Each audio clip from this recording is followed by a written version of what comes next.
Hello दोस्तों, राधे राधे। कैसे हैं आप लोग? उम्मीद है कि स्वस्थ होंगे, मस्त होंगे।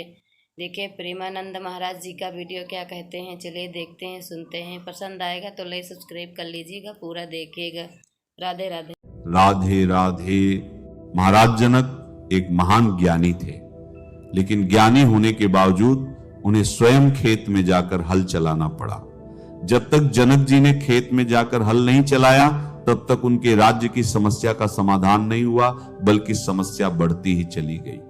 ज्ञान यज्ञ हो रहे थे, हवन हो रहे थे, ऋषि मुनि और महात्मा आ रहे थे, सब कुछ हो रहा था, फिर भी समस्या खत्म नहीं हो रही थी, बल्कि लगातार बढ़ रही थी। तब प्रश्न उठा, समस्या का समाधान कैसे होगा? और सुन लीजिए मेरी बात को, महाराज श्री जनक को भी भगवान मिले हैं, तो किसके माध्यम से मिले हैं? याद रखना, सीता जी के माध्यम से मिले राम जी। अरे, सीता जी के माध्यम से जनक को अगर राम जी मिले हैं, भगवान मिले हैं, तो सीता जी कैसे मिली? पहले ये बताओ, सीता जी कैसे मिली? अगर सीता जी नहीं होती तो राम जी कहां से आते? अगर राम जी मिले हैं तो सीता जी की बदौलत मिले। अच्छा, सीता जी कहां से आई? सीता जी आई पृथ्वी से। अरे, पृथ्वी से सीता जी कैसे आई? बोले, महाराज जनक ने जब हल चलाया तो हल का फाल घाट नहीं से टकराया, और इस फाल से भगवती सीता का प्रादुर्भाव हो गया। बोलिए, जनकनंदिनी की जय। सीधी सी बात है, जब तक खेत में हल नहीं चलाया तब तक सीता जी भी प्राप्त नहीं हुई, और सीता जी प्राप्त न होती तो राम जी कैसे मिल जाते? और राम जी न मिलते, ईमानदारी से बताओ, राम और सीता जब तक दोनों नहीं मिलते, आपस में दोनों का परिणय नहीं होता, तो विश्व की समस्या का समाधान होता क्या? विश्व की समस्या का समाधान नहीं होता। समस्या अटकी की अटकी रह जाती, समस्या बनी रहती, और समस्या बढ़ती ही जाती है।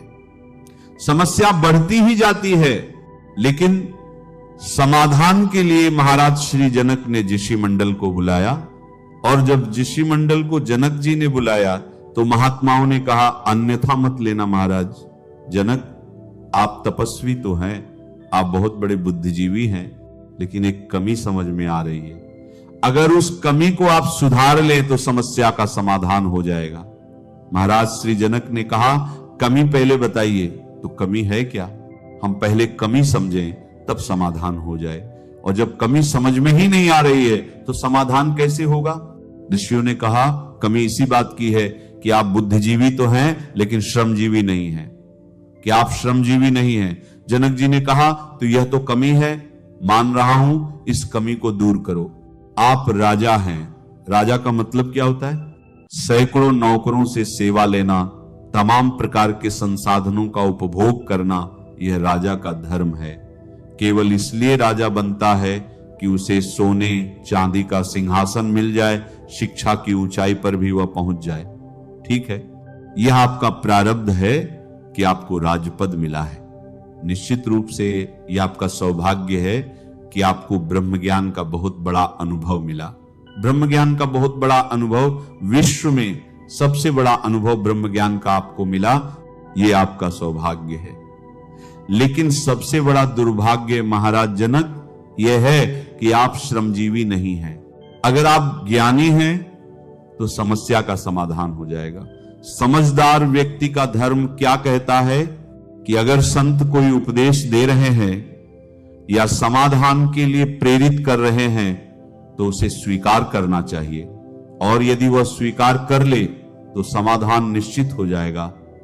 और यदि स्वीकार न करें, किसी भी प्रकार का तर्क वितर्क करने लगे, तमाम प्रकार की परंपराओं को बीच में लावें और अपनी ही चलावें, किसी की सुने न किसी की माने, तो ईमानदारी से बताओ, समस्या उलझेगी या सुलझेगी? समस्या उलझती जाएगी, उलझती जाएगी। महाराज श्री जनक ने 1 सेकंड में समस्या का समाधान निकाल लिया। उन्होंने स्वीकार कर लिया, मैं स्वीकार करता हूं, ये मेरे अंदर कमी है, ये मेरे अंदर कमी है। बस यही तो सबसे बड़ी समस्या है कि आज व्यक्ति दूसरे की कमी निकालना चाहता है, लेकिन अपनी कमी स्वीकार नहीं करना चाहता। बोलो, यह सबसे जटिल समस्या है। दूसरे की कमी तो व्यक्ति निकालना चाहता है, लेकिन अपनी कमी को स्वीकार नहीं करना चाहता कि मेरे अंदर क्या कमी है। अगर कोई कहता भी है तो कहता है चुप कर, हम जानते हैं तू मेरे पीछे पड़ा है। बस इतना ही कह देता है, हम जानते हैं तुम मेरे पीछे पड़े हो, चुप कर।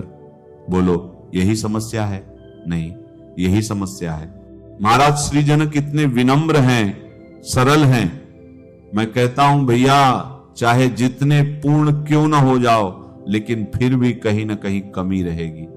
एकमात्र इस धरती पर, इस संसार में, इस जगत में अगर परिपूर्ण कोई है तो केवल परमात्मा है। परमात्मा के अलावा और कोई नहीं है। बोलो भाई, परमात्मा के अलावा और कोई नहीं है। जनक जी इतने बड़े ज्ञानी हैं, क्या भावना, क्या सिंह, क्या वचन, क्या किरण, क्या मणि, कमल विकास, इतने बड़े ज्ञानी महाराज श्री जनक हैं। लेकिन इसके बाद भी जनक जी महाराज अपनी कमी को और अपनी भूल को स्वीकार कर रहे हैं, सुधार करने का संकल्प ले रहे हैं। आज राम सीता तुम्हें क्यों नहीं मिल रहे? भगवान की प्राप्ति तुम्हें क्यों नहीं हो रही? आत्म शांति का अनुभव तुम क्यों नहीं कर पा रहे?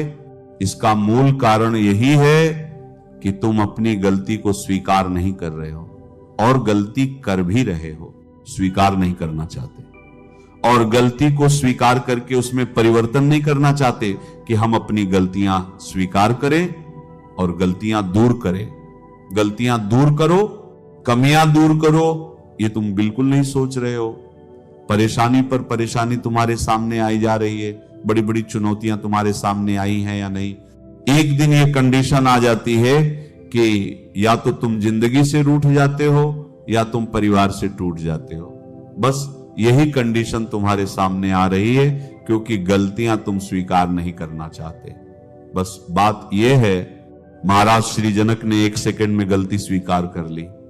कहा, मैं एहसास कर रहा हूं कि मेरे अंदर कमी है, मैं बुद्धिजीवी तो हूं लेकिन श्रमजीवी नहीं हूं, मैंने श्रम नहीं किया है। मैं गलती स्वीकार करता हूं और परिवर्तन करता हूं, और आज मैं यह स्वीकार करता हूं। ईमानदारी से बताओ, स्वयं हल लेकर चल दिए कि नहीं चल दिए? जनक जी हल लेकर स्वयं चल दिए। राजा जा रहा है हल चलाने। आज अगर ट्रैक्टर का ड्राइवर होता, तुम बहुत अमीर हो, तुम्हारे पास लाखों करोड़ों रुपया है, भगवान ने बड़ी कृपा की है, तुम्हारी खेती में चौगुना पैदावार होने लगा है, लेकिन तुम पैसे के बल पर नौकरों पर डिपेंड हो गए हो। बोलो, हो गए हो डिपेंड? नहीं। अगर नौकर नहीं आता है तो उस दिन तुम्हारा काम नहीं होता है, उस दिन तुम्हारा काम नहीं होता है। मैं एक बात कहना चाहता हूं, तुम श्रमजीवी क्यों नहीं बनना चाहते? श्रम को क्यों स्वीकार नहीं करना चाहते? याद रखना, नौकर तुम्हारे सामने हजारों आ जाएं, ये ठीक है, परंतु हमें स्वयं श्रमजीवी बनकर अपने खेत खलिहान घर द्वार की समस्या का समाधान करना चाहिए। आज ये हमें संकल्प लेना चाहिए, हमें समाधान करना चाहिए, तभी आपकी हर समस्या का समाधान होगा। केवल पैसा ही समाधान नहीं होता, पैसा ही समाधान कर दे, ऐसा नहीं है। मैं एक बात कहना चाहता हूं, जिनके पास केवल पैसा है लेकिन विवेक नहीं है, याद रखना, वो व्यक्ति पैसा प्राप्त करने के बाद भी समस्याओं से घिरा हुआ है। बोलो, घिरे हुए हैं। धन प्राप्त करने के बाद भी समस्याओं से घिरे हुए हैं। इसलिए विवेक लो। विवेक विवेक विवेक मिलेगा कहां से? क्या गाडरवारा के बाजार में विवेक बिकता है? क्या जबलपुर के बाजार में विवेक बिकता है? ईमानदारी से बताओ, कौन से ऐसे मार्केट में जाओगे जिसमें विवेक की दुकान मिल जाए, वहां से खरीद लो। मैं चैलेंज के साथ कहता हूं, संसार में अगर विवेक की दुकान कहीं है तो याद रखना, विष्णु यज्ञ जैसे स्थल पर जहां सत्संग हो रहा है, वहां आपको विवेक मिल जाएगा। यही विवेक का स्थल है, सत्संग। राम कृपा बिन सुलभ न हुई, बिन सत्संग विवेक न हुई। रामायण की चौपाई है ना कि बिना सत्संग के विवेक नहीं मिलेगा। और यहां पर क्या हो रहा है? हम तुम बैठे हैं, बोलो सत्संग हो रहा है कि नहीं हो रहा? ये कौन सी दुकान खुली है? जल्दी बोलो, ये विवेक की दुकान खुली है कि नहीं? बोलो, विवेक की सप्लाई हो रही है कि नहीं? किसकी सप्लाई हो रही है?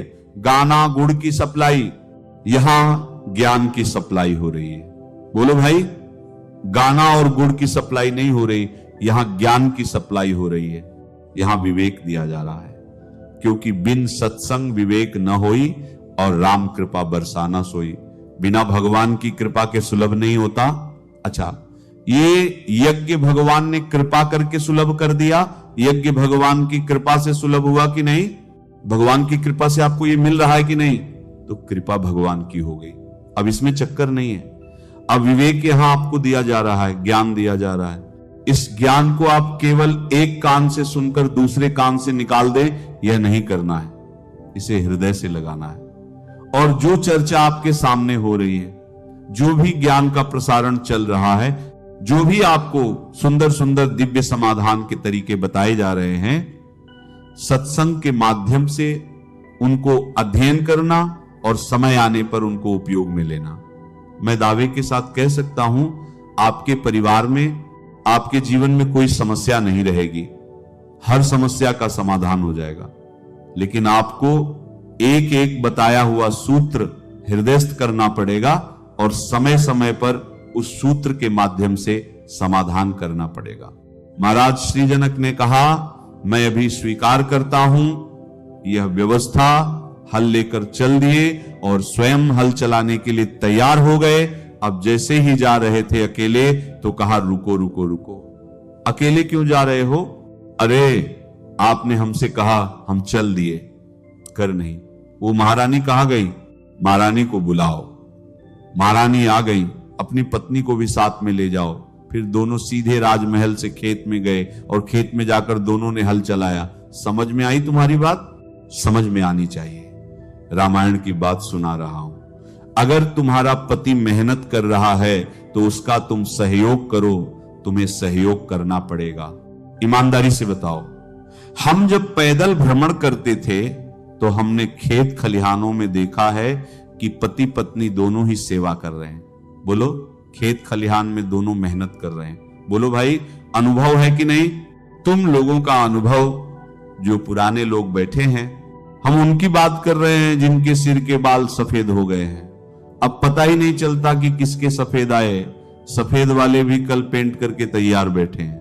अब तो ये पता ही नहीं चलता कि सफेदी किसकी आई। 50 साल पहले, अरे ज्यादा मत लाओ, 20 साल 25 साल पहले की बात सुन लो। बोलो भाई, पति पत्नी दोनों को मैंने खेत में काम करते देखा है। जब मैं भ्रमण करता था, पैदल यात्राएं मैंने बहुत की हैं, तो मैंने देखा था कि खेतों में पति पत्नी दोनों ही कार्य कर रहे हैं, दोनों ही कर रहे हैं, बड़े प्रेम से कर रहे हैं। अब आजकल कोई खेत खलिहान हमें दिखाई नहीं दे रहा जहां पत्नी भी सेवा कर रही हो। हाँ, इतना जरूर मैंने देखा है कि पति अगर खेत खलिहान में काम कर रहा है तो पत्नी डेवलपर के गद्दे पर बैठी कलर की हवा ले रही है। ये तो मैंने देखा है, ये पक्की बात कह रहा हूं, इसमें कहानी कोई नहीं।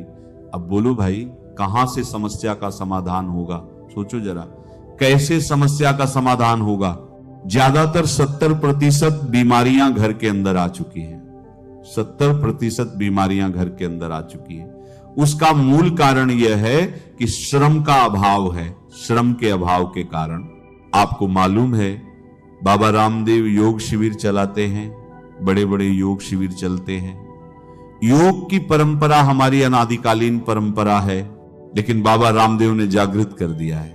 आज लाखों लोग लाभ ले रहे हैं। लेकिन आपको यह मालूम होना चाहिए, रामदेव जी क्या कहते हैं? आप टेलीविजन में देख लेना, हरिद्वार नहीं जा पाते तो टेलीविजन में सुन लेना, वो हमेशा यही कहते हैं, पसीना निकालो, पसीना निकालो। अच्छा, पसीना कैसे निकलेगा? आइसक्रीम खाने से। आइसक्रीम खाने से पसीना निकलेगा क्यों भाई? निकलेगा कि नहीं? कैसे निकलेगा? मेहनत करने से पसीना निकलता है। मेहनत करने से निकलता है पसीना, आइसक्रीम खाने से नहीं निकलता। समझ लेना, ये जितने बुलाके हो रहे हैं, डॉक्टर से पूछ लेना, क्या मेहनत कम करते हो और तरल पदार्थ ज्यादा खाते हो? क्यों भाई? तले हुए पदार्थ ज्यादा सेवन करते हो, मेहनत करते नहीं हो। इसी के कारण उन्हें क्या करे, एकदम पसीना आ गया बिना ही मेहनत के। पसीना आया तो हाथ हटा। अगर बिना मेहनत के पसीना आया है, ईमानदारी से बताओ, गलत कह रहा हूं क्या? बिना मेहनत के अगर पसीना आया है तो ये हार्ट अटैक के लक्षण हैं।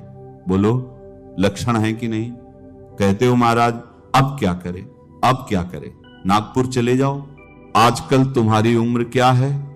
40 साल की उम्र है, 42 साल की उम्र है, 35-36 साल की उम्र है, नौजवान हो। ईमानदारी से बताओ, तुम्हारी जिंदगी ने ऐसा लपेट लिया है कि तुम खेती किसानी करने लायक भी नहीं बचे। बोलो भाई, कहां बचे? तुम्हारा जीवन जो है जकड़ गया, दबाव ने तुम्हें घेर लिया, रोग ने तुम्हें घेर लिया, समस्याओं ने तुम्हें घेर लिया, पत्नी भी परेशान है, बच्चे भी परेशान है। बोलो, चाहे जितने बड़े बुद्धिजीवी क्यों ना हो, लेकिन सिर्फ बैठे बैठे रामायण का सिद्धांत है। जनक जैसा बुद्धिजीवी भी आज श्रमजीवी बन रहा है, तभी समस्या का समाधान हो रहा है। आज जनक जाकर हल चला रहे, महारानी सुनैना उनका साथ दे रही है। बोलो, साथ दे रही है कि नहीं महारानी सुनैना? अब महाराज जनक कौन है? राजा हैं। सुनैना जी क्या है? महारानी है। ये दोनों जाकर हल चला रहे हैं, और जैसे ही दोनों ने हल चलाया, याद रखना, सूर्य की किरण पड़ रही है ऊपर। बोलो, सूर्य की किरण दोनों के ऊपर। सूर्य की किरण का मतलब है, आप जानते हो, तापमान। लेकिन खेत में हल चला रहे हैं राजा और रानी, दोनों ऊपर सूर्य की किरण पड़ रही है, शरीर से पसीना निकल रहा। याद रखना, जैसे ही श्रम करते करते जनक और सुनैना दोनों आगे बढ़ते जा रहे हैं, श्रम करते करते आगे बढ़ते जा रहे हैं, और महाराज श्री जनक का जो हल था वो हल का फाल से टकराया। और जैसे ही फाल से टकराया, इस समय दोनों ने देखा कि शक्ति रूपी सीता प्रकट हो गई, और जहां जहां पानी बरसने लगा, समस्या का समाधान हो गया। समस्या का समाधान हो गया। पृथ्वी भी तब प्रसन्न होती है जब तुम श्रम करते हो। याद रखना, प्रकृति तब प्रसन्न होती है जब तुम श्रम करते हो। प्रकृति प्रसन्न होती है जब तुम श्रम करते हो। प्रकृति प्रसन्न होती है जब तुम श्रम करते हो। ये नहीं कि तुमने बहुत अच्छा इत्र लगा लिया और बहुत अच्छे कपड़े पहन लिए, कहते हो सारे लोग हमको देखकर खुश हो जाएंगे। अरे, प्रकृति को खुश करो, परमात्मा को खुश करो, इस धरती को खुश करो। धरती इत्र लगाने से प्रसन्न नहीं होती, धरती तो शरीर पर धूल लगाने से प्रसन्न होती है। जब धरती की धूल लगाओगे तब धरती प्रसन्न होती है। इसलिए सिर्फ श्रमजीवी बनना सीखो। सीता प्रकट हो गई, भगवती सीता का प्रादुर्भाव हो गया, जगत जननी जगत धारिणी मां जानकी का प्रादुर्भाव हो गया, और जैसे प्रादुर्भाव हुआ, जनकपुर की समस्या का समाधान हो गया। अब जनकपुर की समस्या का समाधान, मैं एक बात कहता हूं, घर में बेटी का जन्म होता है, बेटी के जन्म के प्रति मानसिकता गलत हो गई लोगों की। घर में जब बेटी का जन्म होता है, मानसिकता इतनी गलत हो गई है, इतनी गलत हो गई है कि मुंह मटक जाता है। बेटी का जन्म होता है, मुंह लटक जाता है। क्यों लटक जाता है? इसलिए कि घर में बेटी आ गई। अब निश्चित रूप से 25 लाख का खर्चा, शादी करनी पड़ेगी, 25 लाख का खर्चा। अच्छा, बेटा जब पैदा होता है तो फिर तुरंत मुंह फुला लेते हो, कहते हो 50 लाख का फिक्स डिपॉजिट। मानसिकता कितनी गलत हो गई है? बोलो, मानसिकता कितनी गलत है? मैं आपसे एक बात कहना चाहता हूं, महाराज श्री जनक के बेटे थे लेकिन बेटी नहीं थी। बेटे ही बेटे थे, बेटी नहीं थी। और जनक जी के यहां समस्या आ गई। बोलो, आ गई कि नहीं? या लक्ष्मी निधि जो थे, महाराज श्री जनक के बड़े बेटे थे, सीता जी के बड़े भाई। लक्ष्मी निधि जी समझ लेना, उनका नाम बता रहा हूं, उनका नाम था श्री लक्ष्मी निधि। सीता जी के बड़े भाई थे। मैं आपसे पूछ रहा हूं, श्री जनक जी को श्रम करने से बेटा मिला या बेटी? जल्दी बोलो, बेटी मिली कि नहीं? बेटी मिली। अच्छा, बेटा भी था, और बेटा कैसा था? महान तपस्वी बेटा था, सज्जन बेटा था। जनक जी जैसा बेटा, जैसे महाराज दशरथ को भरत महाराज मिले ना, वैसे ही श्री जनक जी महाराज को लक्ष्मी निधि जी मिले। ऐसे ही तपस्वी थे वो, साधारण नहीं थे। लेकिन याद रखना, महाराज श्री जनक को देखो एक और महाराज श्री दशरथ को देखो दूसरी ओर। मैं कहता हूं, भगवान श्री राम की बड़ी बहन का क्या नाम है? जल्दी बोलो। भगवान श्री राम की बड़ी बहन का नाम है शांता। अब आप कल्पना करो, बेटा नहीं हो रहे थे, तो जब बेटा किसी के यहां नहीं होता तो बेटे को गोद लिया जाता है, दूसरे के बेटे को गोद लिया जाता है। महाराज श्री जनक के संतान नहीं हो रही थी, तो जनक जी ने बेटा गोद नहीं लिया। अंगदेश के राजा रोमपाद जी की बेटी शांता को गोद लिया था। ईमानदारी से बताओ, बेटी गोद ली या बेटा? बेटी को गोद लिया है। ये प्रमाण दे रहा हूं, कोई मनगढ़ंत बात नहीं कर रहा हूं। वाल्मीकि रामायण में देख लेना, अंग देश के राजा रोमपाद हैं, उनकी बेटी का नाम शांता है, और राम जी का जन्म नहीं हुआ था उससे पहले शांता को गोद ले लिया था। इसलिए राम जी की बड़ी बहन कौन है? अच्छा सही बताओ, राम जी के बाद अगर शांता आई तो बड़ी बहन होती या छोटी? जल्दी बोलो। भले ही गोद ली जाती है लेकिन परंपरा में छोटी बहन मानी जाती है कि नहीं? नहीं, शांता राम जी की बड़ी बहन है। इसका मतलब है जब राम जी का जन्म नहीं हुआ था, भरत जी का जन्म नहीं हुआ था, लक्ष्मण जी का जन्म नहीं हुआ था, शत्रुघ्न जी का जन्म नहीं हुआ था, इससे पहले ही शांता को गोद ले लिया था। शांता को गोद लेने का मतलब क्या है? बेटी के प्रति आस्था। बोलो, है ना? बेटी के प्रति आस्था। घर में बेटी आएगी क्योंकि संतान का अभाव है, संतान न होने से अशांति महसूस कर रहा हूं, लेकिन घर में अगर कन्या आ जाएगी, घर में बेटी आ जाएगी तो निश्चित है कि शांति भी आ जाएगी और समस्या का समाधान भी हो जाएगा।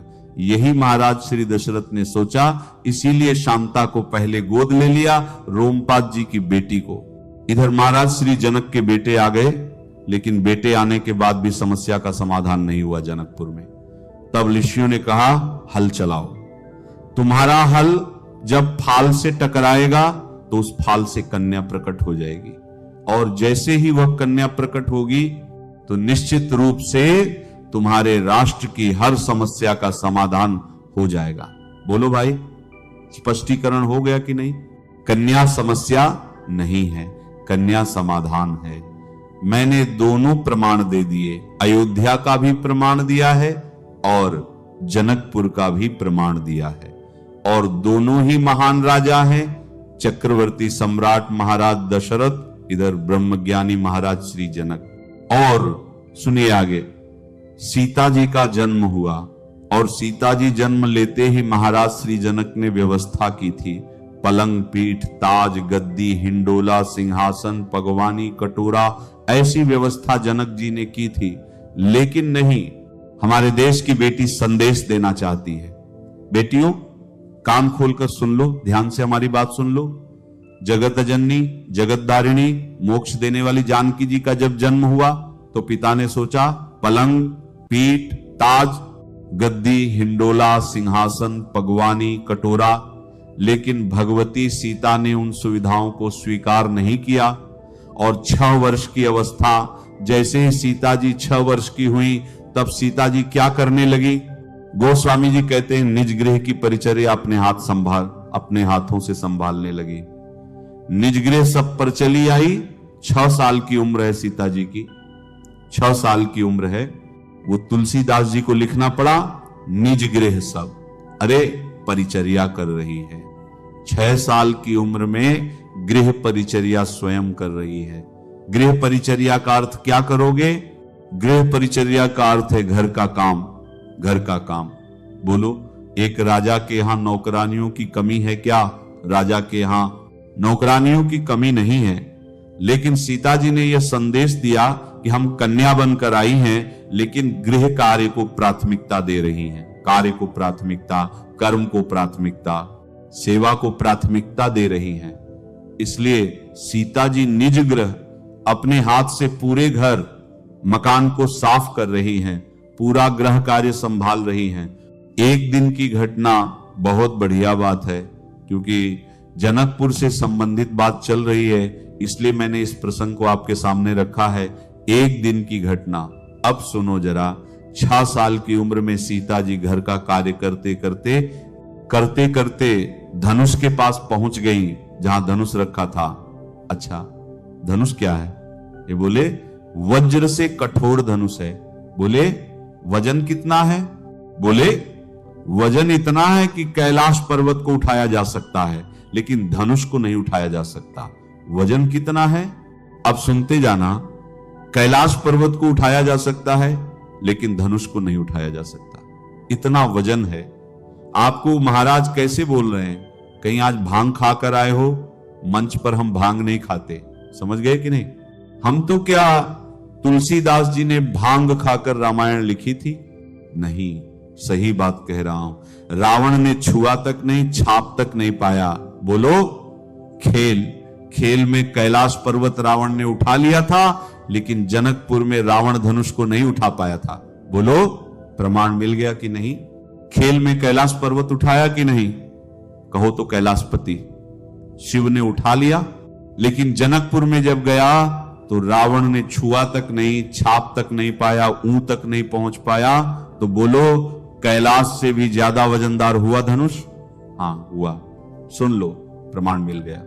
माता सीता छोटी सी उम्र, सिर्फ 6 साल, खेल में बिना किसी प्रयास के, बिना अहंकार के वो शिव जी के उस प्रचंड धनुष को उठा लेती हैं। कोई साधारण धनुष नहीं, ऐसा धनुष जिसे बड़े बड़े राजा देखकर कांप जाते थे, जिसे हिलाना तो दूर, छूने की भी हिम्मत नहीं होती थी।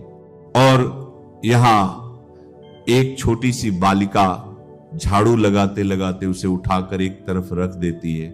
यहीं से शुरू होता है ज्ञान। सेवक भागे जनक जी के पास जाते हैं। महाराज, यह कोई साधारण कन्या नहीं है, यह शक्ति है। जनक जी मुस्कुराते हैं और कहते हैं, शक्ति ही नहीं, यह आदि शक्ति है। यही पहली समझ आती है। जनक जी देख रहे हैं, पहचान रहे हैं, वो सिर्फ पिता नहीं है, वो ज्ञानी है। उन्हें समझ आ गया कि यह कोई सामान्य आत्मा नहीं है, ये वही शक्ति है जिससे पूरा ब्रह्मांड चलता है।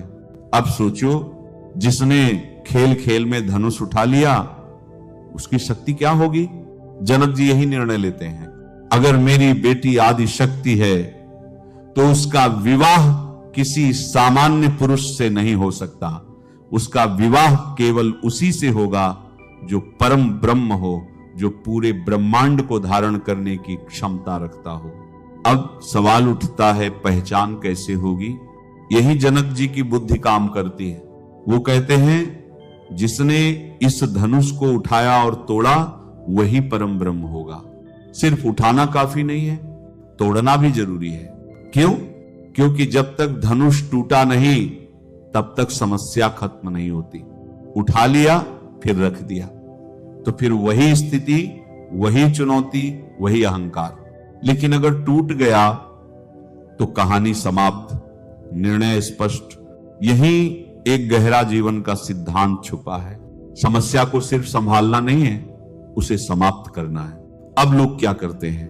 बैठकर आलोचना करते हैं, जनक जी पागल हो गए थे क्या? बेटी 6 साल की है और ऐसा निर्णय ले लिया, न घर देखा, न कुल देखा, न वर देखा। लेकिन जो लोग ऐसा कहते हैं, वो आधा सच देखते हैं। जनक जी ने बिना विचार नहीं कहा था, उन्होंने पहले ही विचार कर लिया था। वो देख चुके थे कि उनकी बेटी कौन है, और जब सत्य स्पष्ट हो जाए तो बार बार सोचने की जरूरत नहीं होती। यही कारण है कि उन्होंने घोषणा कर दी, जो इस धनुष को तोड़ेगा वही मेरी बेटी का पति होगा। अब एक और बात समझो, राजा लोग इकट्ठा हो गए हजारों की संख्या में। सब सोच रहे थे हम मिलकर धनुष तोड़ देंगे। यही सबसे बड़ी मूर्खता है। एक बेटी है और तोड़ने वाले 10,000। अगर 10,000 मिलकर धनुष तोड़ भी दे तो विवाह किससे होगा? किसे मिलेगा अधिकार? समस्या खत्म होगी या और बढ़ेगी? यही दुनिया की सबसे बड़ी गलती है। जहां एक व्यक्ति का निर्णय चाहिए, वहां लोग भीड़ इकट्ठा कर लेते हैं। जहां स्पष्टता चाहिए, वहां गठबंधन बना लेते हैं। जनक जी ये बात समझते थे, इसलिए उन्होंने साफ कर दिया, एक ही व्यक्ति होगा जो उठाएगा भी और तोड़ेगा भी, क्योंकि परम ब्रह्म भी एक है, भीड़ नहीं है। अब एक और गहरी बात, जनक जी को पूरा विश्वास था, 10,000 क्या 10 लाख राजा भी आ जाएं, कोई उस धनुष को हिला भी नहीं सकता। क्यों? क्योंकि वो शक्ति का खेल नहीं था, वो पहचान का खेल था। जिसमें अहंकार होगा वो छू भी नहीं पाएगा, जिसमें सत्य होगा वो सहज ही उठा लेगा। और यही आगे चलकर होता है। जब श्री राम आते हैं तो वो न तो भीड़ लाते हैं न दिखावा करते हैं, शांत भाव से आते हैं और सहज भाव से धनुष को उठाकर तोड़ देते हैं। क्यों? क्योंकि जहां अहंकार नहीं होता वहां शक्ति स्वतः प्रकट होती है। तो पूरी कहानी का निचोड़ क्या है? पहली बात, सच्ची पहचान बाहरी रूप से नहीं होती, भीतर की शक्ति से होती है। दूसरी बात, सही निर्णय वही है जो गहरे समझ से लिया जाए, न कि समाज के डर से। तीसरी बात, समस्या को संभालना नहीं, समाप्त करना जरूरी है। चौथी बात, भीड़ कभी समाधान नहीं देती, समाधान हमेशा एक स्पष्ट योग्य व्यक्ति देता है। और आखिरी बात, जहां अहंकार होता है वहां असफलता निश्चित है, और जहां सहजता होती है वहां असंभव भी संभव हो जाता है। यही जनक जी का ज्ञान है, यही सीता जी की शक्ति है।